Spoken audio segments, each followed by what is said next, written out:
My fiance and I are making brunch, but first we gotta start with, cheers, mimosas. We're using mango punch Tampico because we're fancy. This shit came from the dollar store. Can we talk about how epic our cups are? Anyway, my job is to make the pork belly. I found this at an Asian restaurant.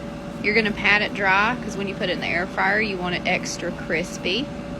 And then you cut it into about 1-inch chunks, throw it in a bowl. You're gonna add about 3 tablespoons of vegetable oil and also some garlic seasoning. Mine has salt and pepper already in it, so I'm not gonna add additional salt and pepper. That would be silly.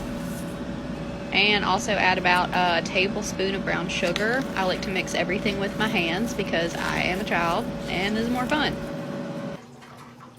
You're going to want to place them in a single layer in the air fryer basket. I used a recipe off of Pinterest. It said to cook it at 400 for 20 minutes. Do not do that. I cook it at like 390 for 14 and flip halfway. After 10 minutes, this is what they look like. So obviously almost completely done. I cooked them for too long. I didn't show my pictures of my little charcoal pork belly.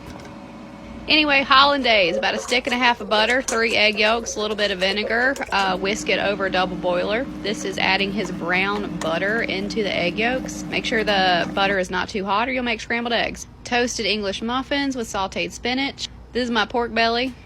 Babe poached me some eggs. We added thyme and a little bit of salt to his hollandaise. Honestly, it was the best hollandaise I've ever had in my life. We cooked the butter a little bit long, but the brown butter, so nutty and delicious. Holy crap.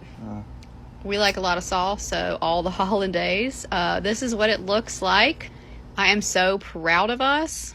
We had a great time making this brunch. It was a little bit of a shit show, but you know, we learned a lot and we had a good time. Also, the mimosas help. Please like and follow for more. Thank you.